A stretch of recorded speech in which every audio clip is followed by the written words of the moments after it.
డబ్బు సంపాదించడం చాలా కష్టం కానీ ఖర్చు పెట్టడం చాలా సింపుల్ అని నాకు ఇప్పుడే తెలిసింది. ఇప్పుడు మ్యాటర్ ఏంటంటే మా పొండమ్మ బర్త్డే ఉంది. దానికోసం అయితే షాపింగ్ అయితే వెళ్తున్నాం మేము.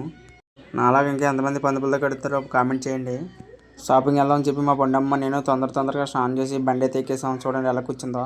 మొత్తానికి తొందరగా అందరూ స్నానం చేసి రెడీ అయిపోయి నర్సీపట్నం అయితే స్టార్ట్ అయిపోయాము.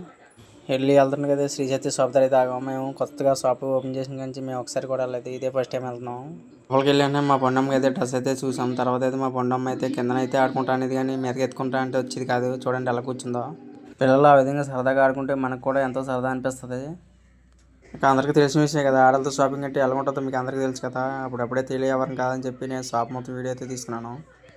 ఏ మాటగా మాట చెప్పుకోవాలి కానీ షాప్ డిజైన్ అయితే బాగా చేశారు. లుక్ అయితే సూపర్గా ఉంది. అలా ఆ విధంగా అన్ని షాపింగ్ అంతా కంప్లీట్ చేసుకుని బయటకు అయితే వచ్చేసాం. షాపింగ్ అయిపోయిన తర్వాత మా ఆడ ముఖం అయితే వెళ్ళిపోతుంది. ఎందుకంటే 2 గంటల్లో 10,000 ఖర్చు పెట్టించింది నా చేత. అదేటో తెలియదు కానీ షాపింగ్ కాబట్టి ఆకలి కూడా చేస్తుంది. అందుకని చెప్పి మేమైతే బిర్యానీ హోటల్కి అయితే వెళ్ళిపోయాము. మాతో పాటు మా చైత్ర కూడా వచ్చింది. తనకైతే 5 పీస్ బిర్యానీ అయితే తీసుకున్నాను. అడవడంతా మా పొండందే బిర్యానీ పెట్టకపోతుందని చెప్పి మజ్జిగ అయితే పడుతున్నాం మేము. ఇప్పుడైతే బిర్యానీ తీసుకున్నాం. బిర్యానీ వచ్చిన తర్వాత మా పొండమ్మ అయితే నేను తినేస్తాను అంటుంది. బిర్యానీ అయితే యావరేజ్గా ఉంది. 120 రూపాయలు తీసుకున్నారు. 120 రూపాయలకి ఆ టేస్ట్కి వర్త్ అనిపించింది నాకైతే. బిర్యానీ ఎలాగో పెట్టలేదు కదా, నాకైతే బాదం పాలు కొనుక్కున్నాను అన్నది. అందుకని బాదం మిల్క్ అయితే కొన్నాం. మంచి ఎండ అయితే కాస్తుంది. అందుకని గట్టగట్టమని తాగేస్తుంది బాదం మిల్క్. ఫైనల్గా మా పొండమ్మకి అయితే చెప్పులు తీసుకొని షాపింగ్ అయితే కంప్లీట్ చేస్తాం. మన వీడియో నచ్చినట్టయితే లైక్ చేయండి.